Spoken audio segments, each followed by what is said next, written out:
leaders have what they need, I propose reinvesting $900 million of these funds to help school districts with their students' needs. About $746 million of that would go to school districts to increase learning opportunities. Under this proposal, local districts will have flexibility of these funds. School leaders and community members can use these funds for creative and innovative ways to help address what the kids have suffered during this COVID pandemic. This is going to help students in the opportunity gap, which has been exacerbated by the pandemic. We're glad that schools are open, but the impact of closures linger. And these funds will help innovative ways to help students recover from that difficult time. Now here's something else it does that I think is really important. We are asking legislatures to appropriate $184 million toward more social and emotional supports in schools by increasing the number of school counselors, nurses, social workers in elementary, middle, and high schools, and importantly, psychologists to deal with the mental health crisis that now has affected so many of our young people. This will be key in helping our children through this mental health crisis or behavioral health issues, both of which have been compounded by this pandemic. We also provide an additional $13 million for safety net support for students with disabilities. Now, particularly hard hit during this period of time have been some of our children who are in our foster care system. Many of our state's youth need help right now because of mental health, and a number of them are in foster care. So for our youth in foster care, we have seen diminished access to behavioral rehabilitation services. And that has limited our placement options as children come out of foster care or are in foster care, particularly for kids who needs cannot be met through what you might think of traditional foster care. We also know the difficult, concerning stories about foster youth in our state whose needs are not being met in traditional settings. So I propose more than $20 million to bolster these services so that foster youth will have more options to have access to what they need so they can thrive, as well as $1.5 million to operate a new behavioral rehabilitation services facility. In total, my budget puts $80 million into new funding towards foster care. Our budget also pays providers for housing and supporting foster youth with complex needs, increases rates for family time visitation providers, and increases the rate for combined in-home services. We'll also increase support for young adults exiting extended foster care by investing more than $10 million in continued monthly stipends. This budget also invests in strategies to identify gaps in services and ways to provide economic stability for young adults as they transition to independence. We also increase grants to community organizations helping youth exiting systems of care, including foster care, juvenile rehabilitation and detention, and inpatient behavioral health facilities by $2 million.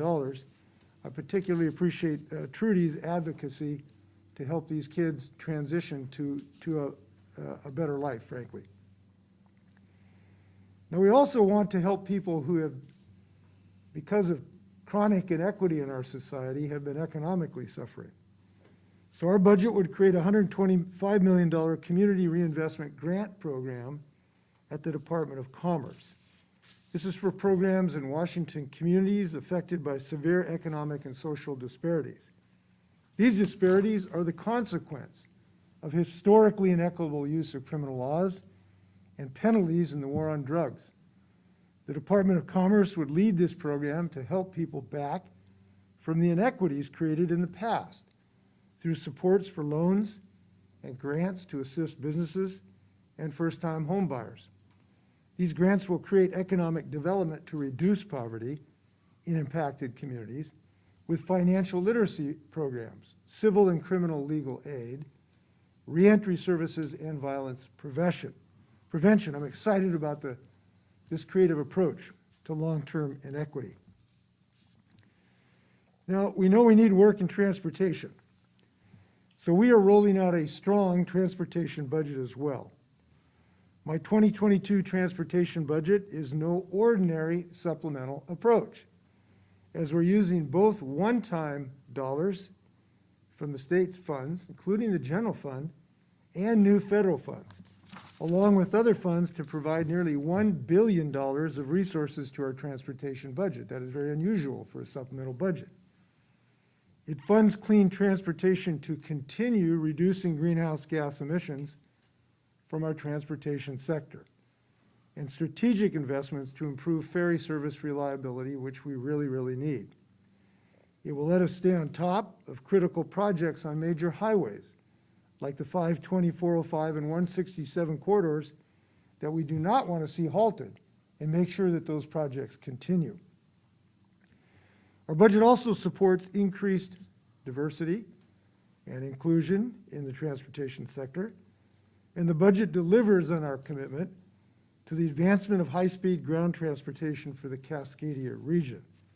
This investment positions us to make sure we don't lose this opportunity to leverage federal investment in high-speed rail to diversify our transportation system and get ready for the coming decades. In addition, we're putting $324 million toward new ferry boats, including ferry electrification, which our system needs as soon as possible, both to replace our aging fleet and to help fight climate change. I think the days of ferries belching diesel smoke really ought to come to an end. And this certainly is needed so we can increase reliability of our fleet, which desperately is in need of boats. I'm also investing over $40 million to attract and retain employees to our system. Now, even before our budget release, I had directed the department to urgently scale up our staffing, and they have been very active on this. I'm happy to say they've already hired 47 new workers, with an additional 20 in the process. We're on our way to full staffing of our ferry fleet. Furthermore, ferries have started to add service back to the system, which we can see with the fourth boat now returning to service in the San Juans. And I want to thank our labor partners for working through us during these challenging times, for finding creative solutions to help improve our staffing. We need it, they've been there, we're going to get this job done. Now, what I have proposed isn't going to solve all of the transportation needs of the state of Washington. I obviously can't do that all by myself. I've been talking to legislators about additional measures that we need. We certainly need additional funds for culvert replacement and preservation. We need additional funds for decarbonizing. We need additional funds for ferry reliability. We certainly need a new bridge over the I-5 corridor over the Columbia River. There are many other critical projects. And I have repeatedly assured legislators that I will stand and be ready, willing, and able to help them to obtain the revenues that are necessary for these additional projects. We've been talking to Democrats. My office has been talking to Republicans about the interim proposals, and I've been asked to give them time and space to come up with such a program, and we hope that they can do that in this session. Obviously, a bipartisan approach will be necessary to get this done, and I encourage their continuing work. I'm really excited about our new transportation chair in the Senate. I've already spoken to him. I think that he is going to continue some great work looking for alternatives. So I'm looking forward to their continued work. We hope it can produce an additional measure this session. Now I want to, if I can, talk about not only responding to the urgent needs of the state, but also doing this on a sustainable basis. I think we have to recognize that in addition to these urgent crises, we also have good fortune from a revenue standpoint, but most of this is one-time events. So we have to be thinking and realizing this is a one-time situation with the excess revenues that the state has at the moment.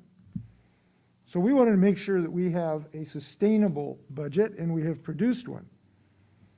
And the way we've done this is I'm proposing to put over $600 million back into the rainy day fund, in addition to the $574 million required by the current year budget. In other words, this is money that will not be spent. It'll go back into the rainy day fund to make sure that we cushion the state against further blows that the state may experience in the years to come. Now, that's more than $1 billion we are responsibly budgeting to build up reserves and not spend it. So over the next 4 years, the state's reserves under my budget will return to pre-pandemic levels. The state's total reserves are projected to be more than $2.5 billion at the end of the current biennium and $2.8 billion at the end of the next biennium.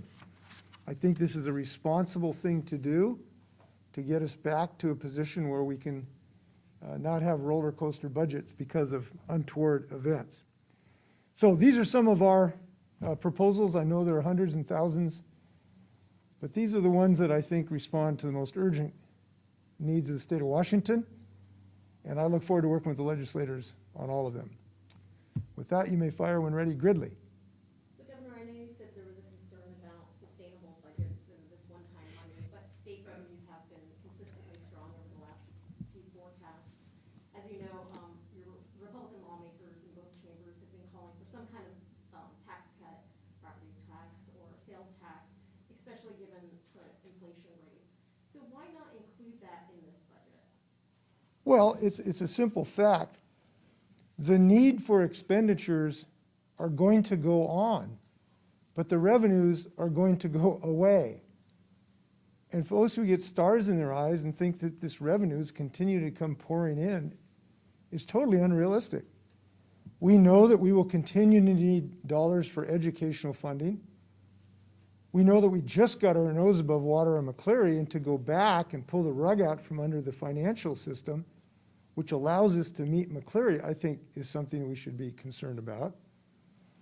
I think that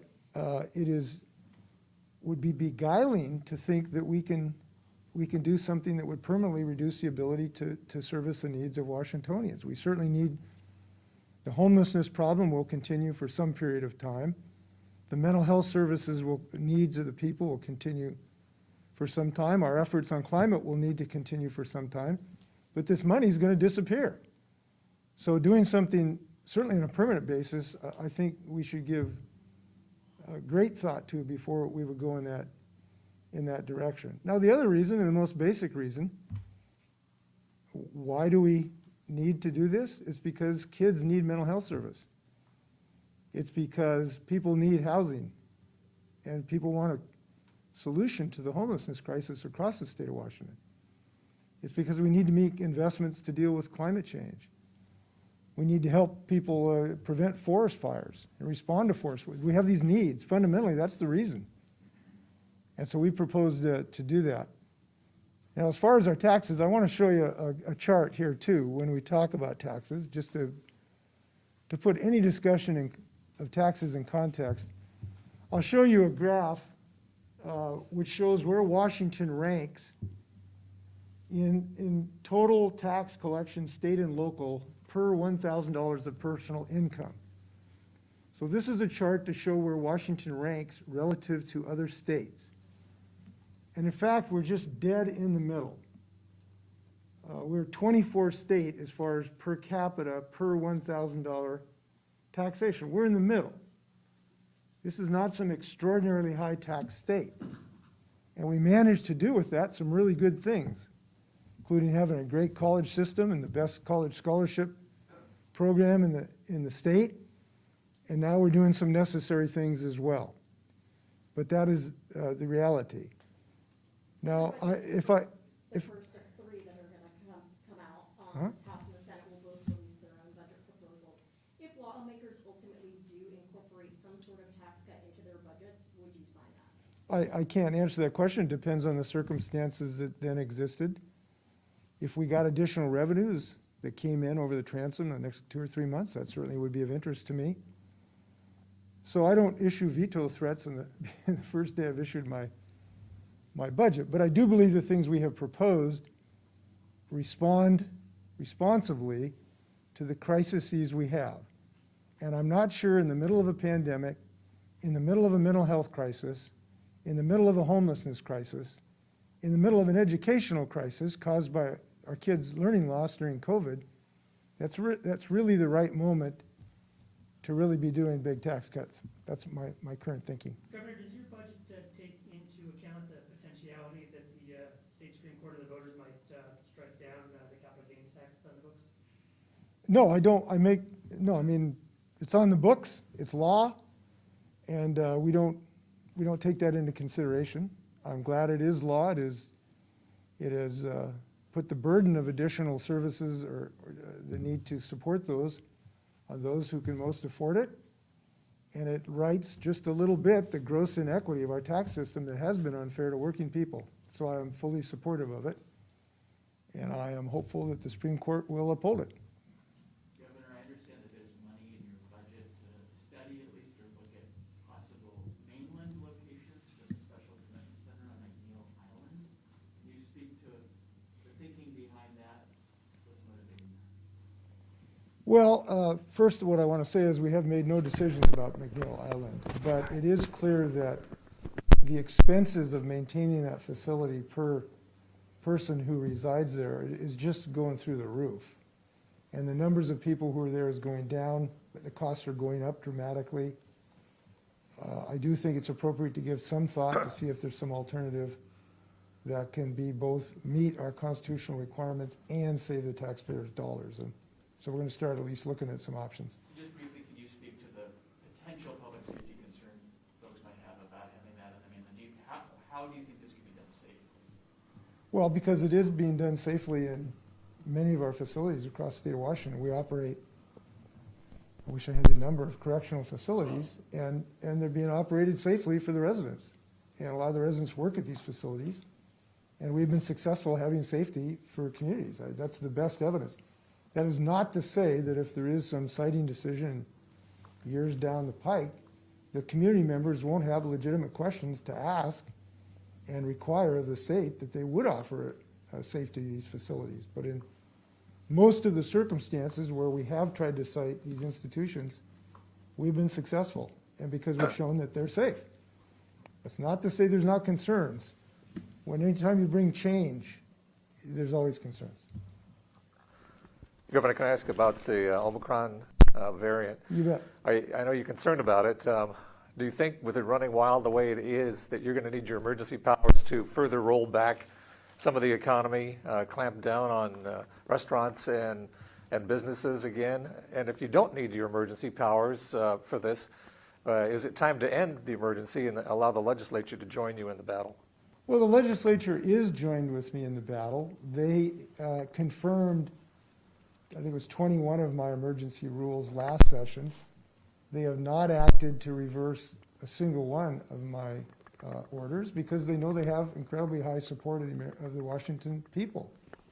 They've also been confirmed 42 times by our judicial system. I've been sued 42 times and won 42 times. So I think they have been involved. I continue to talk to them about ideas. And so I think that we are going to continue to work together in the way that we have been. As far as additional measures, I don't see any additional measures that are being contemplated in any way for removing business activity. But as I've said 1,000 times, one can never eliminate any possibility when it comes to COVID. But the good news is our schools are open, our business is open, we're going to Kraken games, we're going holiday shopping, we're doing virtually everything we want to do, which is really, really good, and I think we should remind ourselves of that.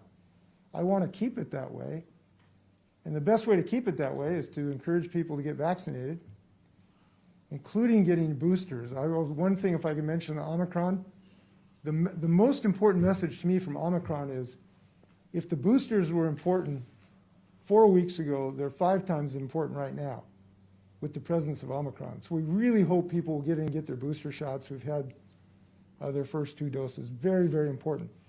And our mask continues to be very effective. As I've said now a few times, we have saved probably 17,000 lives that we would have lost in the state of Washington if we were not doing things. like wearing masks and getting vaccinated. So in the Omicron onslaught, we got to wear these masks. Governor, you're supportive of boosters. Will you add boosters to the vaccine mandate for state employees or healthcare workers? Is that something that's being explored? Well, it could happen. We are waiting for some CDC guidance about what they consider, quote, fully vaccinated. So we've been waiting for some guidance from them. So we've not made any final decisions on that regard.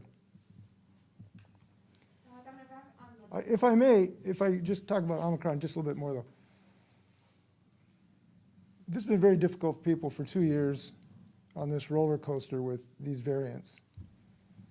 And I really understand that. But there is something currently on this part of the roller coaster which is really dangerous, and that is this variant, I think it's very clear, is extremely transmittable. The transmission rates that various countries, and even our state are now experiencing, are unbelievable. This is like a vertical curve. If you look at the graph of how fast this is hitting us, it like doubles every couple days. It is unbelievable. It makes Delta look like a sluggard. So this means it's going to run through us like a firestorm if we don't continue to stay on top of this. That's why our masks are still important in schools and the like, because it is just the worst transmittable thing we've ever seen, at least when it comes to COVID. So I wanted to let people know about that risk. Now the good news, and there is good news, boosters appear to have substantial effectiveness against it. If you get your booster, you are going to be in better shape on a statistical basis, significantly. Oral antivirals are coming out that we think are going to reduce severe illness significantly. And we want to have as many tests available for people as we can. So we've got a lot of positive things going on here too. But I wanted people to know how dangerous the position we're in at the moment. On the budget, the legislature last session decided not to use all of those federal COVID funds to kind of save some of them, and I believe I was under the impression that you have until 2024 possibly to use them. So can you just explain your decision to go ahead and use that last $1 billion of federal funds and not hold off in case something like Omicron does make things worse there? Well, we are in some sense holding off because we're putting $600 million in the rainy day fund and an additional about $1 billion in our cash reserves. So we are holding off not spending all of our dollars on this budget. We're not spending about $1.6 billion at my count in this regard. But as far as the COVID dollars, we think the urgency is significant. We can use it. We know that we can use it very effectively. So we thought it was appropriate to do so. And we are hopeful that a day will come where we become confident that our hospital systems are not going to be overwhelmed, that we can get the infection rates down to whatever variant exists so they don't threaten our hospitals from being overrun.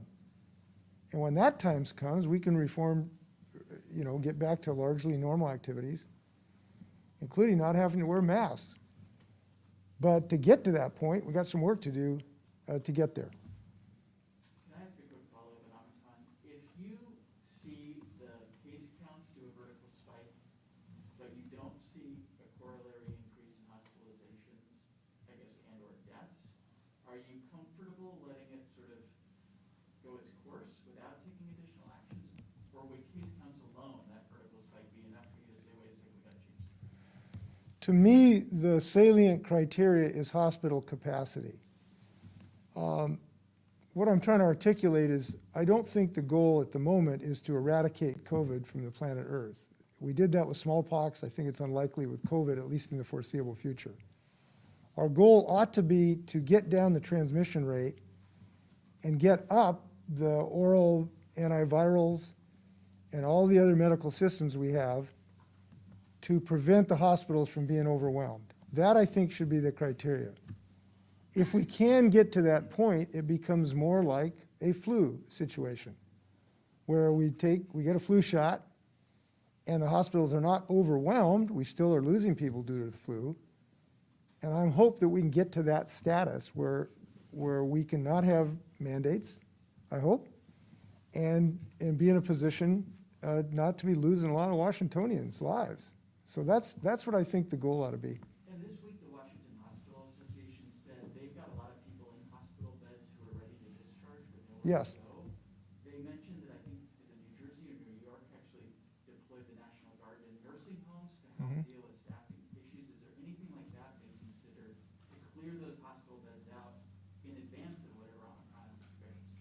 Yes, that's what we're doing. In my budget, we have dollars to increase long-term care facility capacity so we can move people out of hospitals into long-term care. It's an increase in a rate, so long-term care can induce more people to come in.